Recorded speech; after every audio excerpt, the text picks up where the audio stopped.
Hello दोस्तों, स्वागत है आपका एक बार फिर से आपके अपने YouTube चैनल ज्ञान प्लस पर। त्रिभुज पार्ट 1 में हम लोगों ने सीखा कि भुजा के आधार पर त्रिभुज के प्रकार और उनके क्या क्या नाम होते हैं। पार्ट 2 यानी इस वीडियो में आज हम लोग ये सीखने की कोशिश करेंगे कि कोण के आधार पर त्रिभुज कितने प्रकार के होते हैं। कोण के आधार पर त्रिभुज को समझने से पहले हमें कोण को समझना होगा। तो आइए पहले कोण को समझते हैं। जैसा मैंने लिखा है कोण के प्रकार, तो पहले हम लोग समझेंगे कोण के प्रकार। तो आप देख रहे होंगे यहां हमने लिखा है शून्य कोण, वैसा कोण जिसका मान 0 डिग्री होता है उसको हम बोलते हैं कि वो शून्य कोण। उसके बाद आता है निम्न कोण, वैसा कोण जिसका मान 0 डिग्री से ज्यादा हो लेकिन 90 डिग्री से कम हो।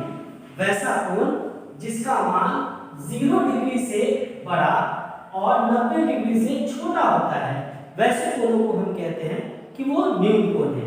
जैसे एग्जांपल के लिए मैंने यहाँ लिख रखा है 10 डिग्री, 15 डिग्री, 45 डिग्री, 70 डिग्री, ये सारे कोण निम्न कोण कहलाएंगे। आप इसको इस तरह से लिख सकते हैं 0 डिग्री से बड़ा होता है निम्न कोण लेकिन 90 डिग्री से छोटा होता है। उसके बाद आता है समकोण, वैसा कोण जिसका मान 90 डिग्री हो, वैसा कोण जिसका मान 90 डिग्री हो, उनको हम बोलते हैं कि वो हमारा समकोण है। फिर उसके बाद आता है अधिकोण, वैसा कोण जिसका मान 90 डिग्री से बड़ा हो लेकिन 180 डिग्री से छोटा हो, वैसा कोण जिसका मान 90 डिग्री से बड़ा हो लेकिन 180 डिग्री से छोटा हो। जैसे आप देख सकते हैं 105 डिग्री, 127 डिग्री, 152 डिग्री, आप चाहें तो 175 डिग्री भी ले सकते हैं। ये सारे कोण 90 डिग्री से बड़े हैं लेकिन 180 डिग्री से छोटे हैं। इसे याद कर ले, 90 डिग्री से बड़ा लेकिन 180 डिग्री से छोटा, वैसे सारे कोणों को हम कहेंगे कि वो अधिकोण है। उसके बाद आता है ऋजु कोण, वैसा कोण जिसका मान 180 डिग्री हो, वैसा कोण जिसका मान 180 डिग्री हो, उन कोणों को हम बोलते हैं कि वो ऋजु कोण है। उसके बाद आता है बृहद कोण, वैसा कोण जिसका मान 180 डिग्री से बड़ा हो लेकिन 360 डिग्री से छोटा हो, वैसे कोणों को हम बोलते हैं बृहद कोण। उसके बाद आता है 360 डिग्री, 360 डिग्री को हम बोलते हैं समपूर्ण कोण। यह है कोण के प्रकार। अब यहाँ आप ध्यान दें तो 3 कोणों को मैंने जानबूझ के डिटेल में लिखा है क्योंकि आगे जो मैं बताऊंगा उसमें आपको इन्हीं की जरूरत पड़ेगी। वो कौन कौन सा कोण है? निम्न कोण, समकोण, अधिकोण। एक बार फिर से याद कर लीजिए, 0 डिग्री से बड़ा, 90 डिग्री से छोटा निम्न कोण, 90 डिग्री समकोण, 90 डिग्री से बड़ा लेकिन 180 डिग्री से छोटा, तो हम उसको कहेंगे अधिकोण। तो अब हम आते हैं कि कोण के आधार पर त्रिभुज के प्रकार। तो कोण के आधार पर भी त्रिभुज 3 प्रकार के होते हैं। क्या क्या उनके नाम है? तो निम्न कोण त्रिभुज, समकोण त्रिभुज और अधिकोण त्रिभुज। ये 3 प्रकार होते हैं त्रिभुज के कोण के आधार पर। अब बारी बारी से हम तीनों त्रिभुजों को समझने की कोशिश करेंगे। तो सबसे पहले आप देख सकते हैं यहां मैंने लिखा है निम्न कोण त्रिभुज, एक ऐसा त्रिभुज जिसके तीनों कोण 90 डिग्री से छोटे हो, वैसे त्रिभुज को हम बोलेंगे कि वो निम्न कोण त्रिभुज है।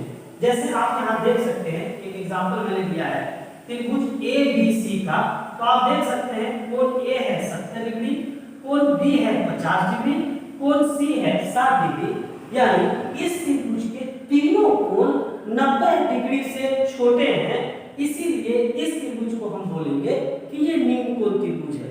याद रखना है तीनों कोण 90 डिग्री से छोटे होने चाहिए, तो हम बोलेंगे कि वो निम्न कोण त्रिभुज है। उसी तरह से एक ऐसा त्रिभुज जिसका एक कोण समकोण हो, वैसा त्रिभुज जिसका एक कोण समकोण हो, जैसा कि आप यहाँ देख सकते हैं कि पी क्यू आर में क्यू कोण जो है वो समकोण है। परिभाषा याद कीजिए, 90 डिग्री को समकोण बोलते हैं, तो ये समकोण है। तो इसलिए इस पूरे त्रिभुज को हम कहेंगे कि ये समकोण त्रिभुज है, यानी वैसा त्रिभुज जिसका एक कोण समकोण हो, हम उसे कहेंगे कि वो समकोण त्रिभुज है।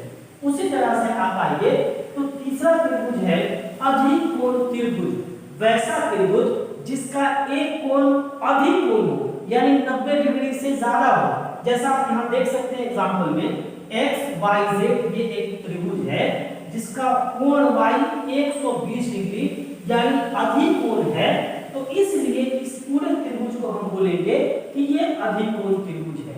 तो फिर से एक बार समझ लेते हैं, वैसा त्रिभुज जिसके तीनों कोण न्यून हो, वैसा त्रिभुज जिसके तीनों कोण न्यून हो, बोलेंगे वो न्यून कोण त्रिभुज है। वैसा त्रिभुज जिसका एक कोण समकोण हो, वैसे त्रिभुज को कहेंगे समकोण त्रिभुज। और वो त्रिभुज जिसका एक कोण अधिकोण हो, तो हम उसे कहेंगे कि वो है हमारा अधिकोण त्रिभुज। अब एक बात यहाँ ध्यान देने वाली है कि आप देख सकते हैं कि समकोण त्रिभुज में भी दो कोण न्यून है, अधिकोण त्रिभुज में भी दो कोण न्यून है। तो चाहे त्रिभुज समकोण हो या अधिकोण हो, कम से कम दो न्यून कोण जरूर होंगे, और एक तीसरा वाला वो समकोण हो सकता है या अधिकोण हो सकता है या वो भी न्यून हो सकता है। अब आप समझ चुके हैं कि कोण के आधार पर त्रिभुजों के क्या क्या नाम हो सकते हैं। यहाँ पे 3 उदाहरण आपके सामने हैं। अब आपको पहचानना है कि वे कौन कौन से त्रिभुज हैं। तो जैसे यहाँ हम देखते हैं एग्जाम्पल 1 में त्रिभुज ABC में, तो आप देख सकते हैं कि इसका ये वाला कोण 90 डिग्री है, यानी समकोण है। तो जैसे ही इसका एक कोण समकोण है, तो ऐसे त्रिभुज को हम बोलेंगे कि वो समकोण त्रिभुज है। उसी तरह से आप दूसरे एग्जाम्पल में देख सकते हैं कि इसमें XYZ में ये जो एक कोण है ये 90 डिग्री से बड़ा है, यानी अधिकोण है। तो ऐसे त्रिभुज जिसमें एक कोण अधिकोण हो, हम कहते हैं कि वो अधिकोण त्रिभुज है। तीसरे एग्जाम्पल में हम देख सकते हैं कि हमारा तीनों कोण न्यून है, 90 डिग्री से छोटा है, इसलिए इस त्रिभुज को हम बोलेंगे न्यून कोण त्रिभुज। तो अब आप समझ गए होंगे कि त्रिभुजों को 2 आधार पर बांटते हैं। पहला भुजा के आधार पर, तो क्या क्या नाम होंगे, समबाहु त्रिभुज, समद्विबाहु त्रिभुज, विषमबाहु त्रिभुज। जिसकी तीनों भुजाएं बराबर समबाहु त्रिभुज, जिसकी कोई 2 भुजा बराबर समद्विबाहु त्रिभुज, जिसकी कोई भी भुजा बराबर नहीं विषमबाहु त्रिभुज। ये था वर्गीकरण भुजा के आधार पर। अब दूसरा वर्गीकरण है कोण के आधार पर, न्यून कोण त्रिभुज, समकोण त्रिभुज, अधिकोण त्रिभुज। वैसा त्रिभुज जिसके तीनों कोण न्यून हो, 90 डिग्री से छोटे हो, उनको बोलते हैं न्यून कोण त्रिभुज। वैसा त्रिभुज जिसका एक कोण 90 हो, बाकी 2 कोण न्यून हो, उन्हें कहते हैं समकोण त्रिभुज। वैसा त्रिभुज जिसका एक कोण अधिकोण हो, यानी 90 डिग्री से बड़ा हो, बाकी 2 कोण न्यून हो, 90 डिग्री से छोटा हो, ऐसे त्रिभुज को बोलते हैं अधिकोण त्रिभुज। अब आइए आप एक स्पेशल त्रिभुज को पहचानने की कोशिश करते हैं। आप हमें बताइए कि इस त्रिभुज का क्या नाम हो सकता है। यहाँ पे मैंने एक एग्जांपल लिया है, इसका नाम हमने रख दिया है ABC। यहाँ पे हमने रख दिया 90 डिग्री, यहाँ पे हमने रख दिया 45 डिग्री, यहाँ पे हमने रख दिया 45 डिग्री, यहाँ पे मैंने लिख दिया है 4 सेंटीमीटर, यहाँ पे हमने लिख दिया है 4 सेंटीमीटर, यहाँ हमने लिख दिया है 4√2 सेंटीमीटर। अब आपको इसका नाम बताना है, आप गेस कीजिए इसका क्या नाम होगा। तो इसके 2 नाम हो सकते हैं। पहला, चूंकि इस त्रिभुज का एक कोण समकोण है, तो इसलिए इस त्रिभुज को हम कह सकते हैं समकोण त्रिभुज। लेकिन अगर आप देखें तो इस त्रिभुज की 2 भुजाएं भी बराबर हैं। ये AB भी 4 सेंटीमीटर, BC भी 4 सेंटीमीटर। जब 2 भुजाएं बराबर हैं तो हम ऐसे त्रिभुज को बोलते हैं समद्विबाहु त्रिभुज, समद्विबाहु त्रिभुज। तो इस त्रिभुज को हम समकोण त्रिभुज तो कहेंगे ही, समद्विबाहु त्रिभुज भी कहेंगे। तो क्या हम इन दोनों को मिलाकर इसका एक और नाम रख सकते हैं जिसे हम कहेंगे समद्विबाहु समकोण त्रिभुज। अब एक आखिरी चीज जो हमें जान लेनी चाहिए कि त्रिभुज होने की कुछ शर्त है। क्या शर्त है? कि त्रिभुज के तीनों कोणों का योग 180 डिग्री होना चाहिए, न उससे ज्यादा न उससे कम। जैसे एग्जांपल के लिए आप ले सकते हैं कि ये 70 डिग्री, 50 डिग्री और ये 60 डिग्री। आप इस तीनों को अगर जोड़ते हैं 70 प्लस 50 प्लस 60 तो ये आपका आ जाएगा 180। इसका मतलब है कि ये किसी त्रिभुज के तीनों कोणों का माप हो सकता है। लेकिन अगर हम एक और एग्जांपल लें 80 डिग्री, 50 डिग्री और 70 डिग्री, क्या ये किसी त्रिभुज की माप हो सकती है कोणों की? जोड़कर देख लेते हैं 80 प्लस 50 प्लस 70, इसको जोड़ेंगे ये आ जाएगा 200 डिग्री। तो ये तीनों कभी भी किसी त्रिभुज के कोण की माप नहीं हो सकती है।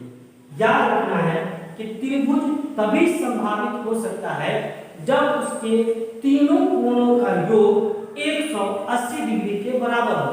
अब याद कीजिए, जब हम लोग भुजा के आधार पर त्रिभुज का वर्गीकरण कर रहे थे तो समबाहु त्रिभुज के सभी कोणों का माप हमने 60, 60 और 60 लिखा था, क्योंकि तीनों कोणों का योग 180 डिग्री होना चाहिए। और ये तभी संभव है जब तीनों कोण 60 डिग्री, 60 डिग्री और 60 डिग्री हो। इसीलिए समबाहु त्रिभुज के तीनों कोणों का योग, तीनों कोणों का मान बल्कि 60 डिग्री, 60 डिग्री, 60 डिग्री होता है। उसी तरह से एक दूसरा शर्त भी है त्रिभुज को होने का, और वो शर्त क्या है कि उसके किसी दो भुजा का योग तीसरी भुजा से बड़ा होना चाहिए। अब इसको एग्जांपल से समझते हैं। सपोज कीजिए हमने लिख दिया 3 सेंटीमीटर, 4 सेंटीमीटर और 5 सेंटीमीटर। अब हमें तलाश करना है कि क्या ये किसी त्रिभुज की भुजाएं हो सकती हैं। तो शर्त कहता है कि किसी दो भुजाओं का जोड़ तीसरी भुजा से बड़ा होना चाहिए। तो हम यहाँ पे जोड़ते हैं 3 और 4 को, तो 3 और 4 को जोड़ेंगे तो ये आ जाएगा 7। हम देखेंगे कि ये 5 सेंटीमीटर से बड़ा है, यानी तीसरी भुजा से बड़ा है। उसी तरह से हम 4 को और 5 को जोड़ेंगे, ये आ जाएगा 9 सेंटीमीटर। तो देखेंगे ये 3 सेंटीमीटर तीसरी भुजा से बड़ा है।